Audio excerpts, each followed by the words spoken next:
Assalamualaikum warahmatullahi wabarakatuh. Bismillahirrahmanirrahim. Alhamdulillahirabbil alamin. Wa bihi nasta'in ala umuri dunya waddin. Wassalatu wassalamu ala asyrafil anbiya wal mursalin wa ala alihi wa sahbihi wa man sara ala nahjihi bi ihsanin ila yaumil wa ba'd. Allahumma salli wa sallim wa barik wa an'im ala nabiyyina Muhammadin wa ala alihi wa sahbihi ajma'in. Allahumma inna nas'aluka ilman nafi'a wa na'udzubika min ilmin la yanfa'. Allahumma alimna ma yanfa'una anfa'na bima 'allamtana ya rabbal alamin. Hadirin Allah muliakan, alhamdulillah kita panjatkan puji dan syukur kita kepada Allah tabaraka wa taala atas segala nikmat dan karunia yang Allah berikan kepada kita. Sebagaimana salawat dan salam semoga senantiasa tercurah kepada Rasulullah alaihi salatu wassalam beserta para keluarga, para sahabat dan orang-orang yang istiqomah berjalan di bawah naungan sunnah beliau sampai hari kiamat kelak. Allahumma inna nas'aluka ilman nafi'a, ya Allah berikanlah kami ilmu yang bermanfaat, wa na'udzubika min ilmin la yanfa', dan lindungilah kami dari ilmu yang tidak bermanfaat. Allahumma alimna ma yanfa'una, ajarkan kami yang bermanfaat bagi kami dan berilah manfaat dari apa yang kau ajarkan kepada kami. Dan semoga Allah menjaga kita, menjaga orang yang kita cintai, menjaga keluarga kita, orang tua kita, guru-guru kita, ulama-ulama kita, dan semoga Allah menjaga umat dimanapun berada, khususnya yang terzolimi di Palestina dan di berbagai macam tempat. Innaka waliyyu dzalika wal qadiru alaih. Semoga Allah Subhanahu wa taala menjaga kita semua, amin ya rabbal alamin, dan menolong kita dengan pertolongan yang besar. Hadirin Allah muliakan, begitu juga khususnya ibu-ibu sekalian, alhamdulillah kita harus banyak-banyak bersyukur kepada Allah tabaraka wa taala telah memberikan kita berbagai macam hal, memberikan kita berbagai macam kemudahan, pertolongan, nikmat, sampai-sampai Allah berfirman, wa in ta'uddu ni'matallahi la tuhsuha. Dan jika kalian ingin menghitung nikmat yang Allah, kalian gak akan bisa menghitungnya. Nikmat yang gak bisa kita hitung. Lalu pertanyaannya, gimana kita bisa bersyukur secara 100%? Makanya hadirin dan ibu-ibu sekalian, kita ini banyak lalai, banyak kekurangan. Maka berjuanglah sebagai orang-orang yang pandai bersyukur. Apalagi wanita. PR besar wanita itu menjadi wanita yang bersyukur, karena uritun nar, kata Nabi SAW, aku diperlihatkan neraka, dan mayoritas penghuni neraka itu siapa? Wanita. Yakfurna, mereka kufur. Apakah kufur kepada Allah? Bukan. Yakfurna al-ashir wa yakfurna al-ihsan, mereka kufur kepada suami dan mereka kufur kepada kebaikan. Artinya nggak bersyukur. Maka kalau kita ingin masuk surga, tugas kita bukan hanya mencatat, bukan hanya memahami, bukan hanya hadir di kajian, tapi tugas kita bagaimana mensyukuri nikmat yang Allah berikan kepada kita, mensyukuri ini ilmu yang Allah berikan kepada kita, mensyukuri hikmah yang Allah kasih kepada kita, bersyukur kepada Allah lalu bersyukur kepada manusia yang telah memberikan kita nikmat tersebut. Itulah PR besar ibu-ibu sekalian khususnya, dan kita semua laki-laki juga punya PR itu. Tapi sebagaimana Nabi SAW menekankan wanita, maka ini hal yang harus kita perhatikan dengan seksama. Jadi salah satu tolak ukur keberhasilan majelis kita adalah ketika kita, ibu-ibu sekalian, menjadi pandai bersyukur, bukan hanya ngerti aja. Kalau kita hanya ngerti, hanya paham, tapi nggak pandai bersyukur, bisa jadi kita gagal dalam menuntut ilmu. Maka marilah kita banyak-banyak bersyukur kepada Allah tabaraka wa ta'ala. Hadirin Allah muliakan, salawat dan salam semoga senantiasa tercurah kepada Rasulullah alaihi salatu wassalam beserta para keluarga, para sahabat, dan orang-orang yang istiqomah berjalan di naungan sunnah beliau. Kita lanjutkan materi kita. Al-Allamah Ibnul Qayyim rahimahullah ta'ala menyampaikan wa innama yaqwal abdu ala hudurihi fi salati wa ishtighalihi fiha bi rabbih azza wa jal idha qahara syahwatahu wa hawahu wa illa fa qalbun qad qaharathu syahwah.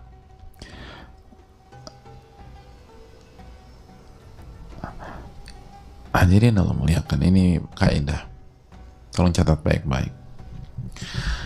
Sesungguhnya kuatnya seorang hamba dalam menegakkan sholat, dan bukan hanya menegakkan atau mengerjakan sholat, tapi ketika sholat dia sibuk sama Allah. Nah ini, ketika sholat dia sibuk sama siapa? Sama Allah. Banyak orang yang sholat, tapi berapa persen dari orang sholat tuh sibuk sama Allah Tabaraka wa Ta'ala? Ada banyak orang tuh ketika sholat sibuk sama masalah-masalah duniawinya. Sholat tapi sibuknya tuh sama masalah dunia. Ada orang tuh sibuk mikirin makan siangnya, enaknya gue makan siang apa ya habis zuhur. Diajak makan siang sama temennya, sis abis sholat zuhur kita makan siang yuk, gue traktir, tapi lo yang nentuin tempatnya ya, begitu. Itu pas mau ngambil wudhu tuh ditraktir, tugas kita cuma menentukan restonya. Udah, rakaat pertama mana ya restoran Japanese food yang enak di sini. Rakaat kedua Korean restoran. Rakaat ketiga rumah masakan Padang. Gitu. Jadi di sholatnya tuh sibuknya bikin restoran udah.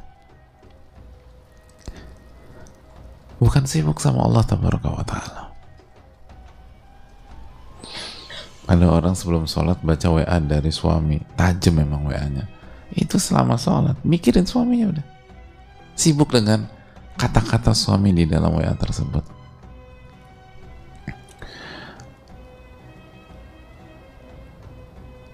Sebelum sholat dapat berita tentang anak, berita nggak enak. Jadi selama sholat itu sibuk sama anaknya. Sibuk sama anaknya. Nah, terus gimana caranya agar kita kuat dalam mengerjakan sholat dan kuat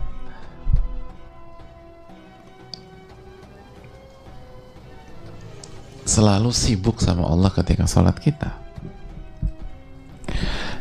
Nah, syaratnya ini yang dijelaskan Ibnu Qayyim. Makanya ini penting jamaah dan ibu sekalian. Apa syaratnya? Dan kapan itu bisa terjadi? Kapan kita punya kekuatan? Dan seringkali kita lemah loh, ya nggak sih? Lemah kita tuh. Rakaat pertama bisa, rakaat kedua bisa, rakaat ketiga bisa, rakaat 4 zuhur mental. Ada yang rakaat pertama bisa, rakaat kedua bisa, rakaat ketiga mental lagi. Udah kemana-mana. Ada yang baru rakaat kedua udah mental, udah mikirin macam-macam, udah sibuk sama macam-macam. Ada orang baru sujud rakaat pertama udah sibuk mikirin macam-macam. Ada orang baru doa iftitah udah kemana-mana. Na'udzubillah, na'udzubillah. Nah, gimana biar bisa kita, bagaimana agar kita kuat? Nah itu, bagaimana agar kita kuat?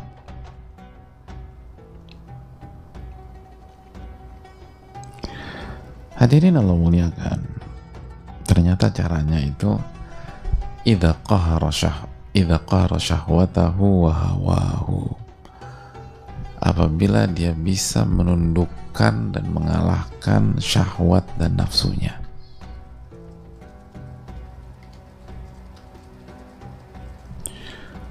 Kalau kita bisa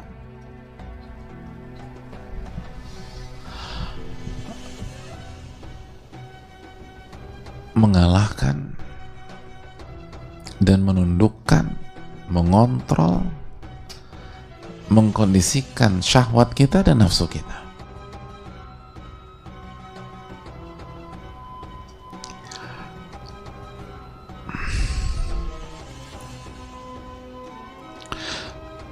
Itu poin. Kalau nggak akan bisa. Banyak orang berpikir kunci utama untuk khusyuk adalah paham apa yang dibaca. Benar nggak? Banyak orang berpikir demikian nggak? Ya pantas saja lo nggak khusyuk, lo nggak paham apa yang lo baca.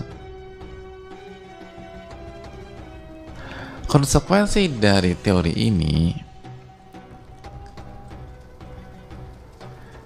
orang Arab adalah orang paling khusyuk, atau semua orang Arab khusyuk gitu. Kenapa? Karena itu pakai bahasa mereka dan mereka ngerti apa yang dibaca. Tapi apakah kenyataannya demikian? Atau semua anak pondok yang jago bahasa Arab, semua orang Indonesia yang jago bahasa Arabnya khusyuk udah.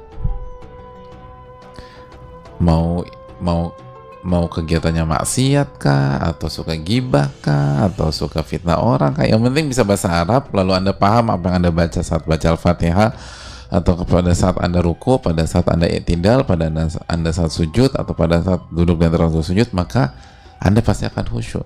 Ya, kenyataannya sesimpel itu enggak. Tanya aja ke teman-teman kita, ustadz-ustadz kita, atau santri-santri, santri-santriwati yang bahasa Arabnya jago banget. Emang semudah itu khusyuk? Bukan. Oh berarti nggak penting? Oh salah, penting, sangat penting. Tapi bukan itu tujuan utamanya, atau bukan itu syarat utamanya. Kalau kita ingin khusyuk, syarat utamanya apa yang dikatakan Ibnu Qayyim rahimahullah ta'ala, kuasai hawa nafsu dan syahwat kita. Itu baru Anda bisa khusyuk. Anda bisa sibuk dengan Allah subhanahu wa ta'ala. Kalau nggak bisa.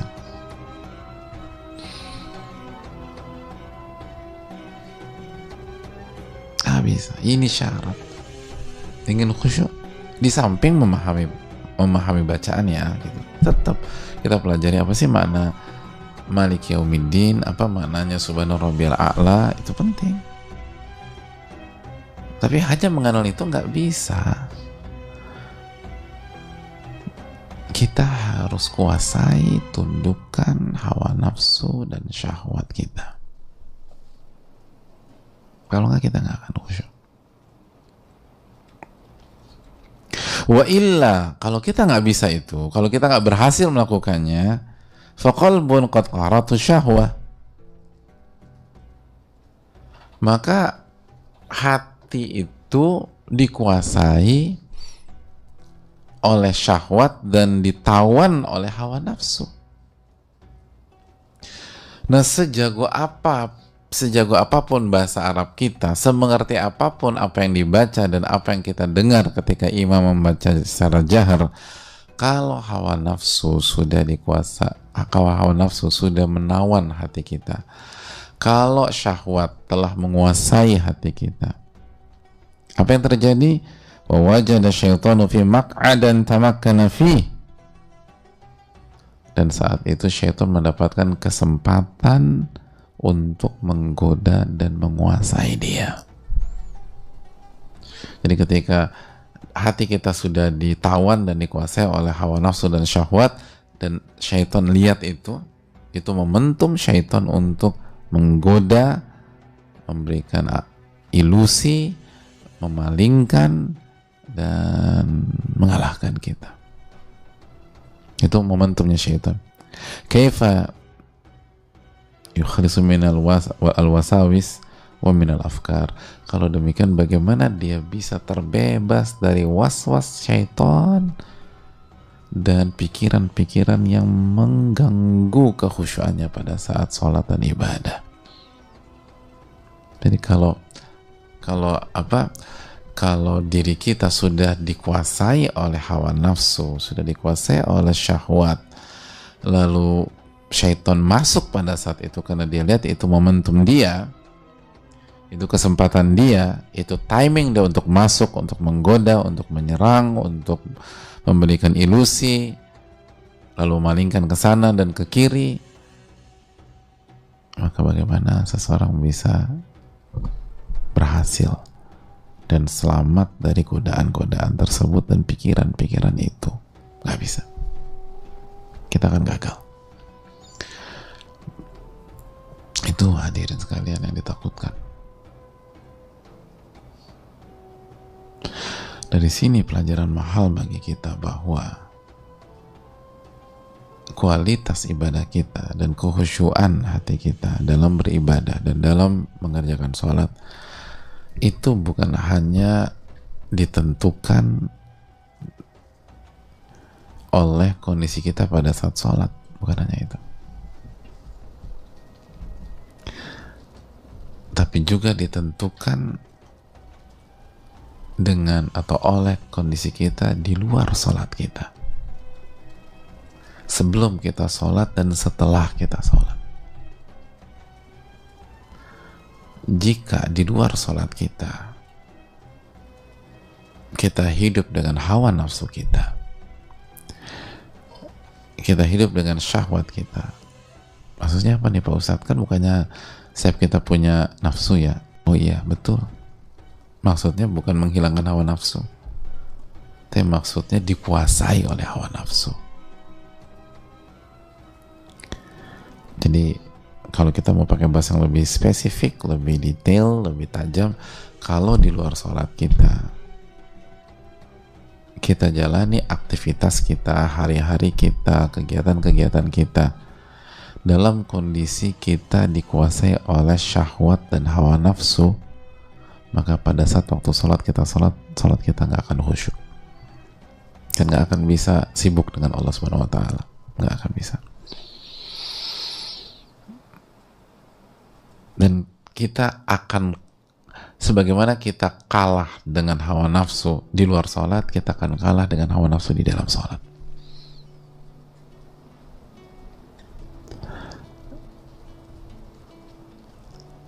Sebagaimana di luar sholat adalah timing syaitan masuk, dalam sholat pun itu timing syaitan masuk. Tapi kalau di luar sholat kita jaga diri kita, hadirin. Udah nafsu ngomongin orang, ngomentarin orang, kita jaga lisan kita. Enggak boleh ngomongin orang. Kita jaga nafsu kita, kita jaga syahwat kita.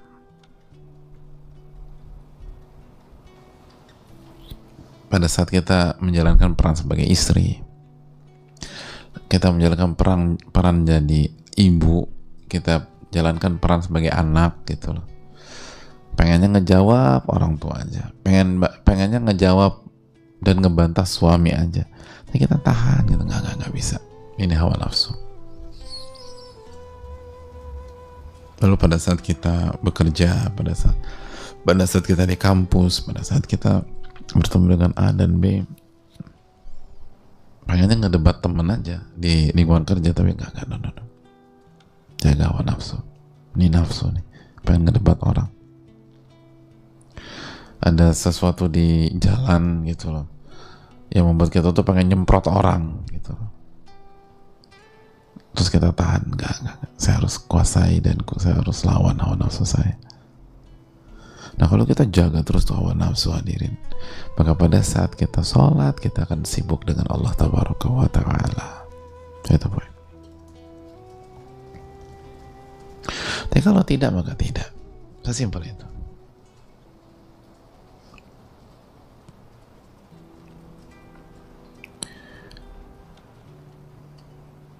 Marilah kita berpikir seperti ini.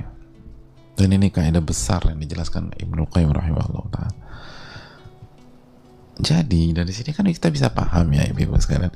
Jadi kalau ibu-ibu suka marah-marah sama suami, ya sholat nggak akan khusyuk.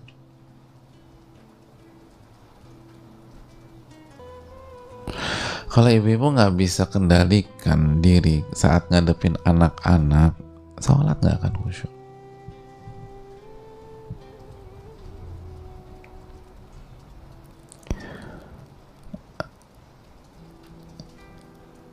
Dan begitu seterusnya. Kalau kita nggak bisa jaga lisan kita untuk tidak ngomongin orang, untuk tidak fitnah orang, jangan terlalu berharap sholat kita khusyuk, apalagi ngomongin orang. Na'udzubillah, teman na'udzubillah. Dan jangan berharap kita bisa terbebas dari waswas syaitan. Itu kata Ibnu Qayyim rahimahullah. Jadi orang yang nggak bisa kontrol nafsunya itu hidupnya di bawah kendali waswas syaitan. Hidupnya tuh waswas lagi, nanti waswas. Ya. Alhamdulillah. Nanti halu, kan mentok-mentok nanti begitu terus. Was-was tuh kalau dibiarkan orang bisa halu loh. Overthinking itu kan awalnya dari itu. Jadi overthinking itu bukan hanya sekedar punya kemampuan berpikir yang tajam. Imam Syafi'i itu kemampuan berpikirnya jangan pernah diragukan. Imam Abu Hanifah itu kemampuan berpikirnya jangan pernah diragukan. Tapi pernah nggak mereka overthinking secara negatif sebagaimana kita tahu pada hari ini? Enggak. Overthinking itu kita hidupnya ngikutin hawa nafsu. Akhirnya kita nggak bisa ngontrol. Syaitan kasih was-was pertama, was-was kedua, was ketiga. Udah pikiran kemana-mana deh. Berantakan semuanya. Berantakan. Jadi hadirin yang Allah muliakan.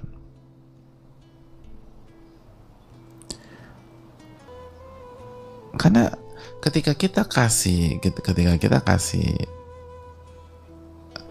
peluang buat hawa nafsu menguasai diri kita, dan akhirnya hati kita benar-benar dikuasai oleh syahwat dan hawa nafsu, udah dikuasai, mereka nggak akan lepaskan ketika kita mau sholat. Emang ada break dulu ya hawa nafsu ya, jangan kuasain aku ya kalau pas aku sholat, nanti kalau aku salam kamu datang lagi, kan bukan begitu poinnya. Kita yang bukakan pintu buat mereka, kita yang persilahkan mereka masuk dan membelenggu kita, kita mempersilahkan mereka menguasai kita, dan begitu sudah dikuasai oleh hawa nafsu, syahwat, oleh syaitan, kita ngap-ngapan, kita yang kok susah banget sih, aduh kok ribet sih, aduh kayaknya enggak deh. Loh, ada yang kasih kesempatan kok.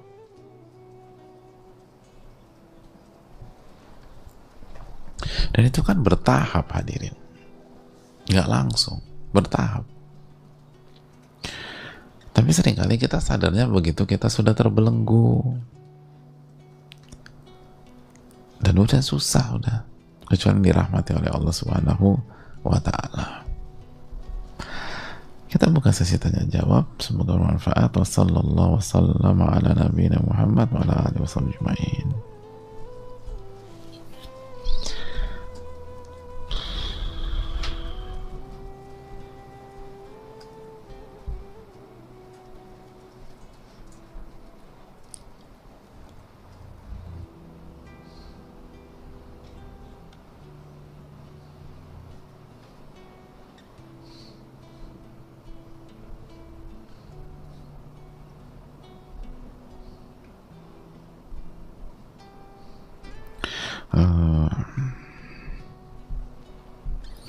Assalamualaikum warahmatullahi wabarakatuh. Waalaikumsalam warahmatullahi wabarakatuh.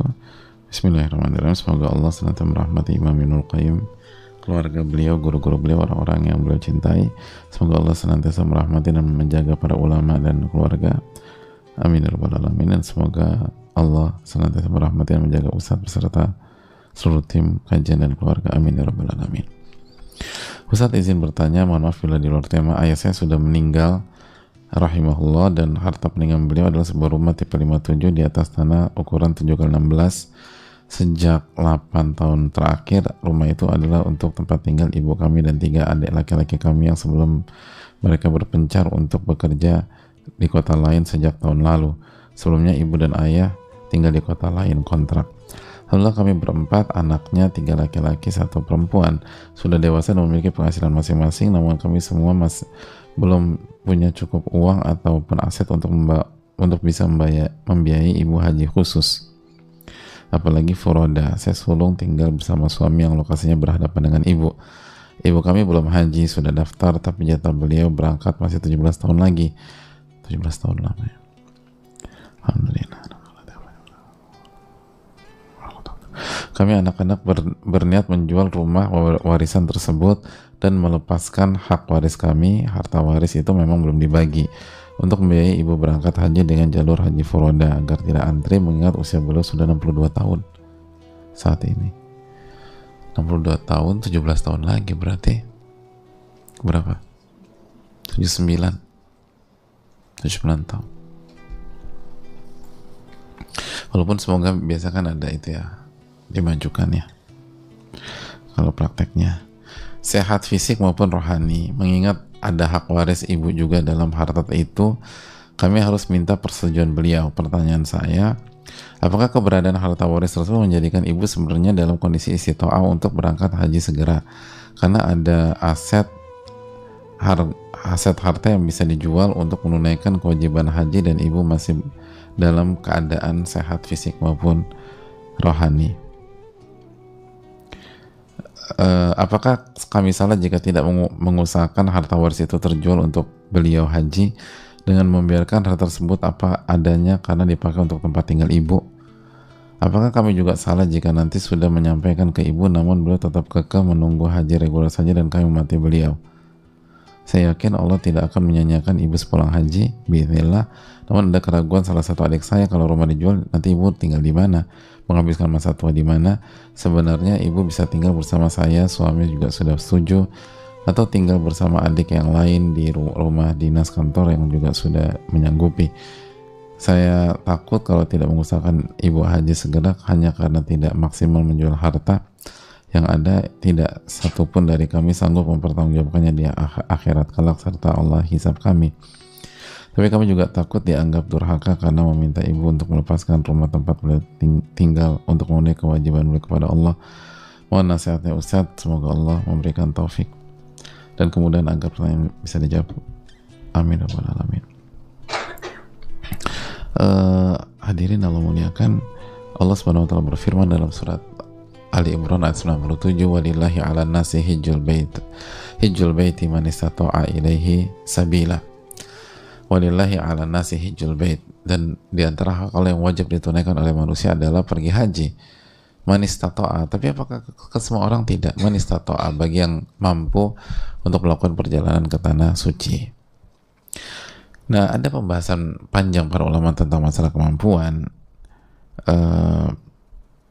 Dalam konteks seperti ini, walau telah bisawab ya, dengan segala, kalau kita lihat keterangan para ulama seperti Al-Imam Nawawi rahimahullahu ta'ala, beliau menyampaikan, para ulama menyampaikan dari Imam Nawawi rahimahullah, kalau kita punya 2 rumah, maka jual salah satunya untuk berangkat haji. Jadi kalau kita punya 2 rumah dan menjual salah satunya, itu bisa buat kita berangkat haji, maka kita sudah mampu dan jual lalu berangkat. Tapi kalau kita nggak punya, kalau kita hanya punya 1 rumah dan itu satu-satunya rumah tempat tinggal kita, dan dan itu pun rumah itu misalnya artinya bukan punya kita secara utuh. Ini kan bukan rumah ibu secara utuh. Ini rumah ibu dan dan anak-anaknya gitu loh. Dan kalau dijual itu, kalau rumah itu dijual, ibu bisa berangkat haji bukan hanya, jadi gini loh, ibu berangkat haji kalau rumah itu dijual atau bagian dari atau rumah itu dijual lalu bagian ibu diambil, lalu itu cukup untuk naik haji.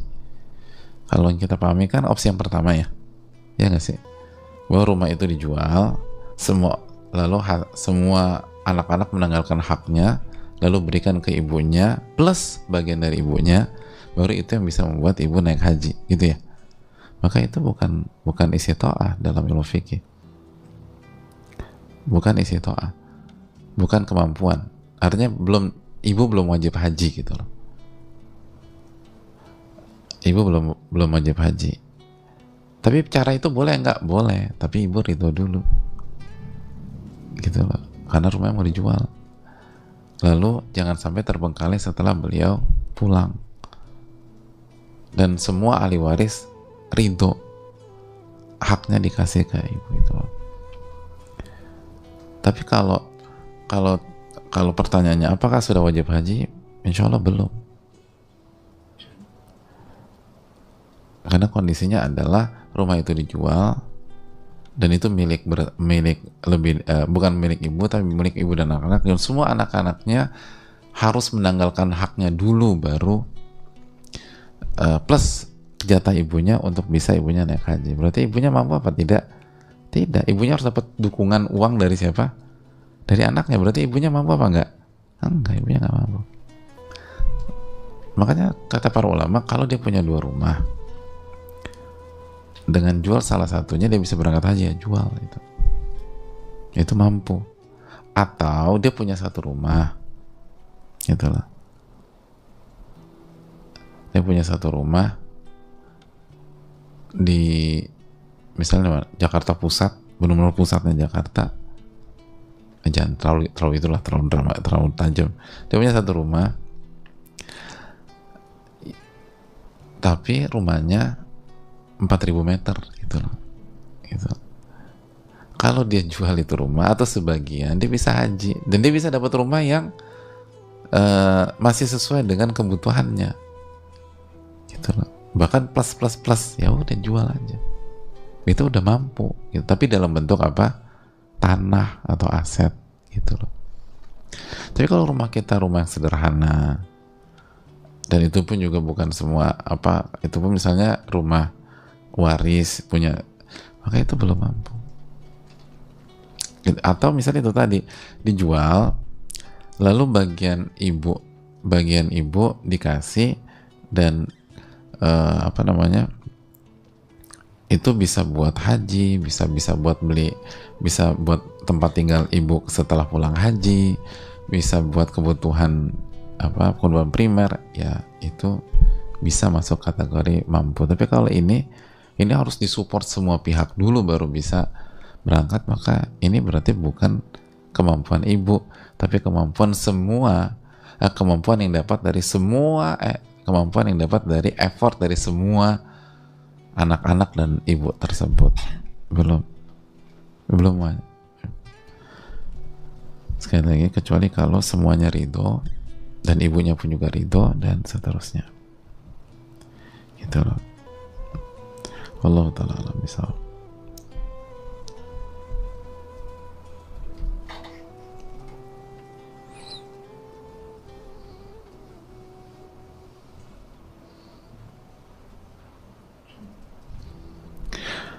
Assalamualaikum Waalaikumsalam warahmatullahi.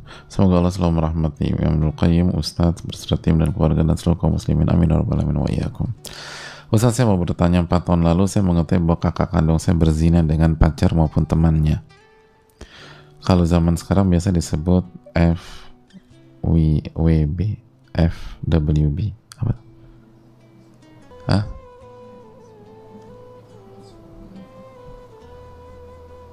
Friends with benefit.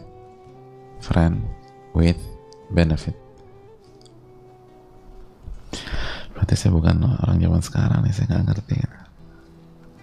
Friend with benefit artinya, kalau benefit di sini artinya itu, jadi ya kan namanya friendship kan pasti ada benefit ya, tapi maksudnya ke arah sana ini. Jadi hati-hati juga ya, gue berteman sama dia tuh banyak benefitnya bro. Orang misalnya artinya sih nggak bisa begitu atau Allah taala. Oke, ketika itu saya sangat merasa kecewa dan hati saya hancur. Lalu saya tegur dan menerima serta membimbing kakak saya. Sebelumnya ibu saya sebelum beliau meninggal memberikan aman untuk membimbing kakak saya ini. Awalnya kakak saya mau tobat, bilang mau tobat, awal mulai mau diajak sholat dan lain sebagainya. Tapi beberapa waktu ini saya mengetahui bahwa dia masih melakukan zina tersebut. Bahkan sekarang ini laki-laki itu sudah menjadi suami orang. Bahkan kakak saya rela untuk hamil. Saya harus bagaimana Ustaz? Apa yang harus saya lakukan? Saya sudah membimbing dia dan berperilaku lembut lagi dan menerima dia, tapi ternyata masih begini. Kondisi saya masih memiliki ayah. Apa tindakan yang sekiranya harus saya lakukan Ustaz? Mohon bimbingannya, jazakallahu khairan. Ya, terima kasih atas pertanyaannya. Hukum asalnya kita perlu berdiskusi dan menyampaikan kepada ayah kita, karena beliau yang akan ditanya di hadapan Allah Subhanahu wa taala. Kullukum ra'in wa kullukum mas'ulan ra'iyyati. Beliau kepala keluarga, beliau pemimpin. Pemimpin itu harus tahu bagaimana kondisi lingkungan dia tersebut. Dan beliau akan ditanya di hadapan Allah Taala. Jadi perlu disampaikan. Tapi itu yang poin yang kedua. Hadirin Allah muliakan, ingat ucapan dari para ulama bahwa hadzal asr asrul rifq was sabr wal hikmah. Itu dijelaskan oleh Syekh bin Baz rahimahullah taala. Masa ini tuh masa lemah lembut, masa sabar dan masa hikmah. Jadi sikapi kakak kita dengan lemah lembut, dengan sabar, dengan hikmah. Sampaikan terus gitu loh. Apalagi ini posisi kakak, susah kita untuk biasanya nggak tahu ya gimana kondisinya, tapi bargain position adik biasanya nggak kuat. Dan sadarkan bahwa ketika terjadi zina, yang paling dirugikan itu laki-laki atau wanita? Wanita. Semua rugi jelas kelihatan, tapi yang paling dirugikan adalah wanita. Dan secara umum, saya nggak tahu kondisi, tapi secara umum wanita dikorbankan, wanita dilecehkan, dan wanita dipermainkan. Dan semoga Allah jaga kita dan menjaga seluruh wanita kita, amin ya rabbal alamin. Sedangkan seharusnya wanita itu dimuliakan, wanita itu dihormati, wanita itu ditinggikan. Jadi ini yang perlu ditanamkan bersama-sama, hadirin.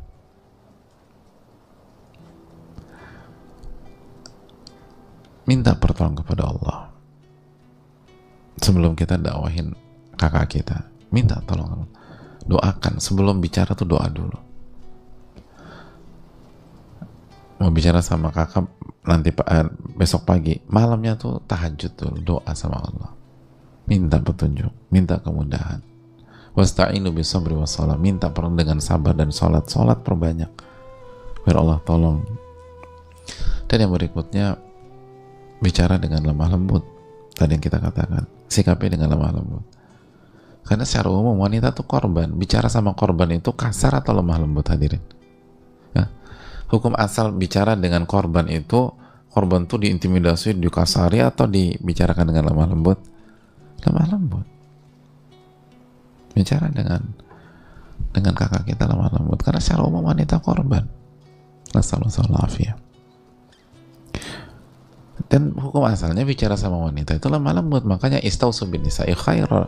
Salah satu nasihat yang diwanti-wanti oleh Nabi SAW adalah saling mengingatkanlah agar tetap baik dan lemah lembut kepada wanita. Istausu bin nisa'i khaira. Rifqan bil qawarir. Lemah lembutlah dengan gelas-gelas kaca. Dan segala narasi seperti itu.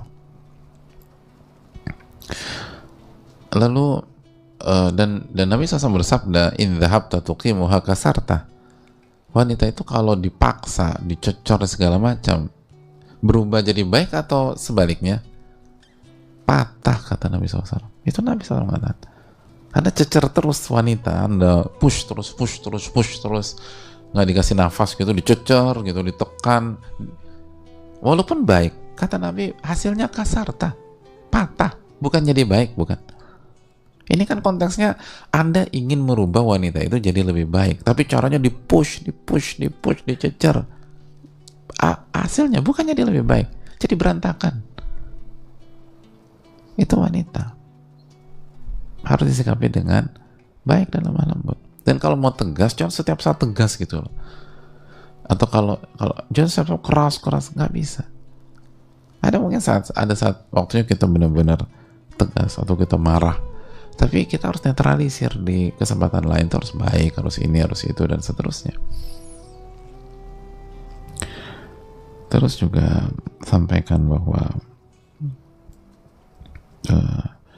dosa zina, dosa yang sangat besar. Dosa zina adalah dosa yang sangat besar. Dan kalau sudah menikah hukumnya rajam, nggak main-main hadirin. Dan salah satu kaidah dalam dosa zina apa? Masih ingat nggak kata para ulama?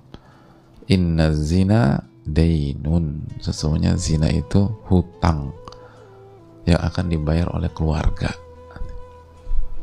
yang akan dibayar sama anak.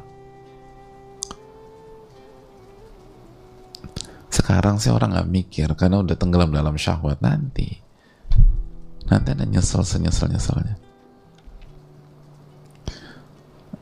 Anda nyesel, nanti Anda tiduri anak orang, anak Anda bisa ditiduri oleh orang lain. Anda lecehkan anak Anda bisa dilecehkan oleh orang lain. Hadirin, ini salah satu pola yang berlaku di kehidupan. Hati-hati masalah ini. Allah Ta'ala misalnya.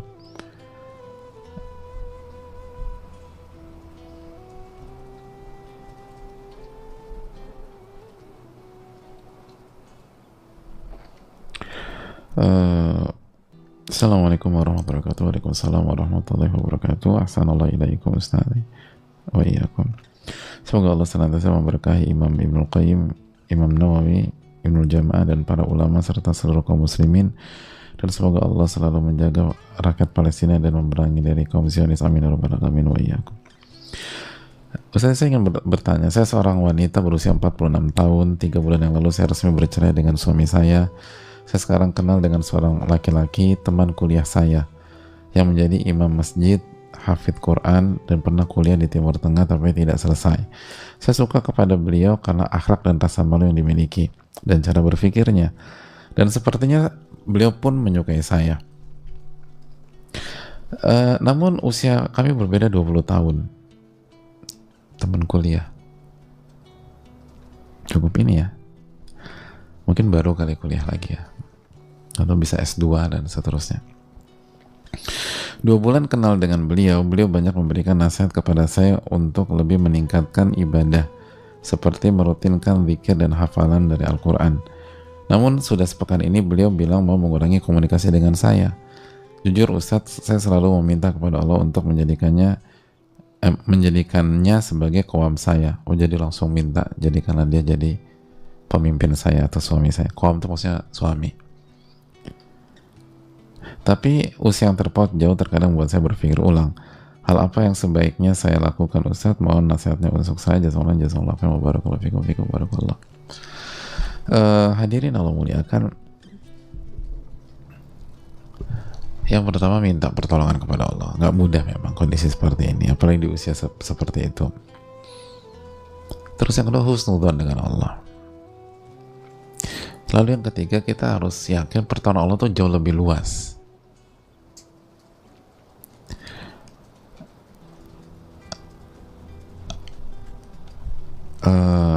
Namun tetap mempertimbangkan apa yang dipermudah oleh Allah Subhanahu wa Ta'ala. Artinya ketika ada seorang laki-laki yang Allah takdirkan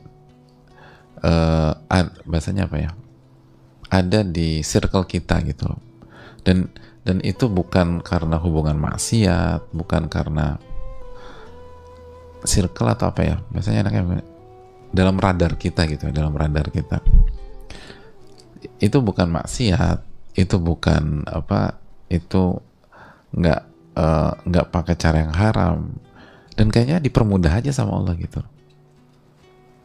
Sebagaimana kan kata Nabi SAW, i'malu fakulun muyassarun lima khuliqalah, beramalah karena semua kan akan dipermudah ke takdirnya masing-masing gitu.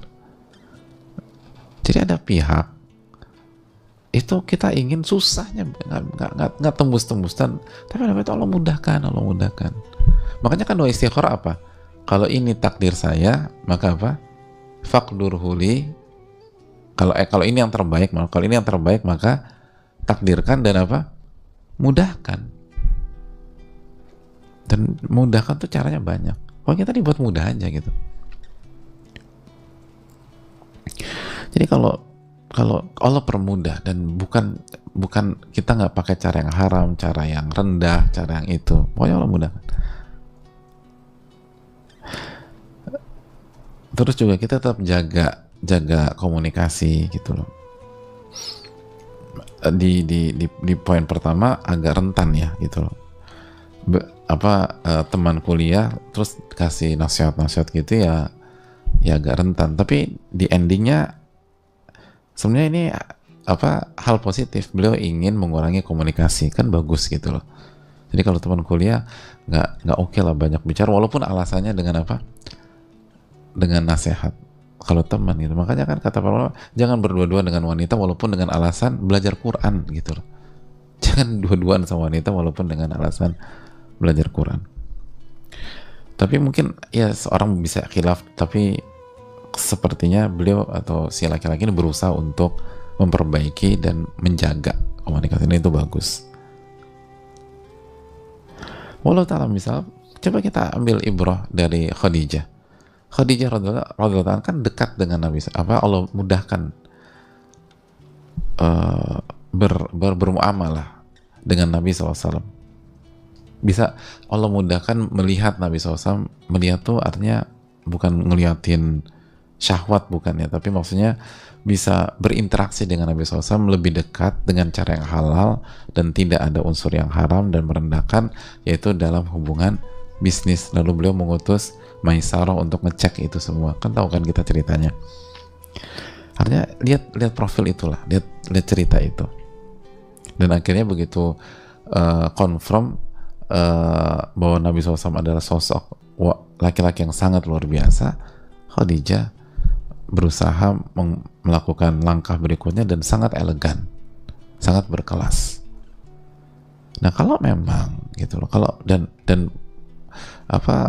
mayoritas ulama mengatakan bahwa pautan usia Khadijah dengan Nabi SAW jauh 40 dan 25, walaupun ada khilaf dalam masalah ini. Dan ada hadis yang diperbincangkan para ulama, tetapi hadis Aisyah menunjukkan hal tersebut. Intinya adalah bahwa begitu Khadijah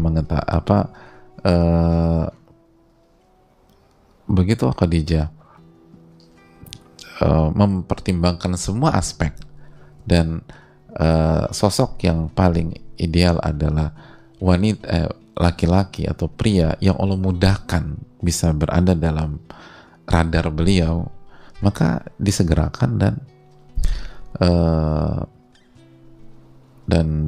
langkah dimulai dari Khadijah. Jadi nggak masalah kalau beliau asal udah clear semuanya, coba buat sebuah langkah nyata, tapi elegan, harus baik, jangan masuk dari pihak lain gitu loh.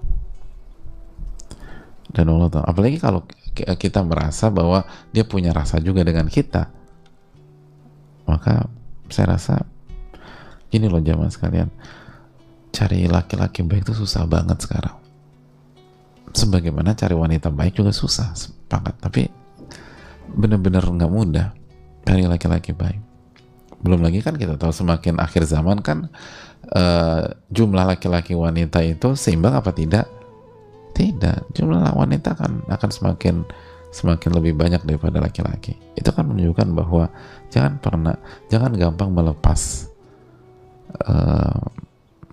momentum, atau jangan mudah melepas sosok yang Allah mudahkan ada di hadapan kita dengan cara yang halal dan tidak offside, tidak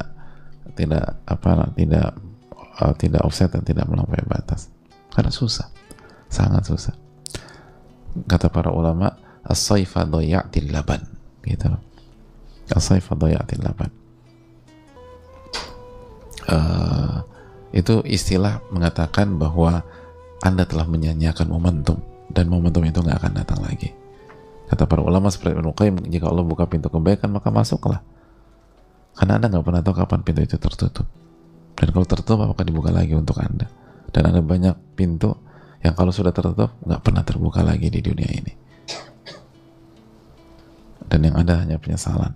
Jangan sampai itu terjadi. Hanya saja, nah ini untuk menetralisir nih, kayaknya udah semangat habis ini nih. Jangan begitu juga. Beliau menyampaikan baru 2 bulan mengenal. 2 bulan tuh masih perlu memastikan beberapa hal.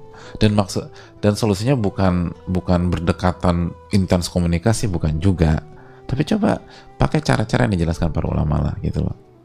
Cek lakukan background check, lalu lihat circle orang-orang terdekatnya siapa, orang baik atau tidak, lalu keluarganya bagaimana. Jadi karena 2 bulan masih untuk case seperti ini ya, perlu ada hal-hal yang dicek.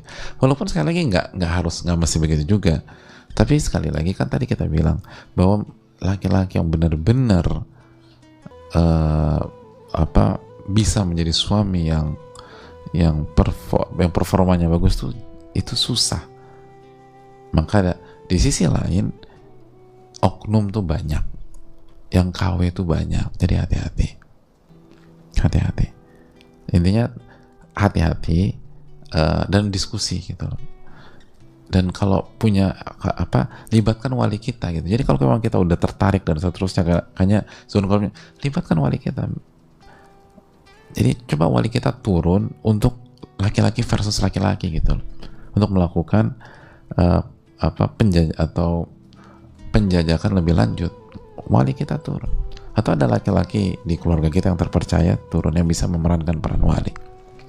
Jadi jangan kita sendiri, apalagi wanita kalau udah ini seringkali dimanfaatkan kalau laki-lakinya nggak baik, seringkali dimanfaatkan kalau dapat oknum gitu loh. Apalagi kalau sudah jatuh cinta, hubbuka li syai'in yu'mik, cintamu kepada sesuatu itu buat kamu buta. Ya kalau pas buta berada di lingkungan yang baik, tapi kalau salah, naudzubillah. Ini yang bisa disampaikan. Jazakallahu khairan. Saya rasa cukup. Subhanakallahumma wa bihamdika, la ilaha illa anta, astaghfiruka wa atubu ilaik. Assalamualaikum warahmatullahi wabarakatuh.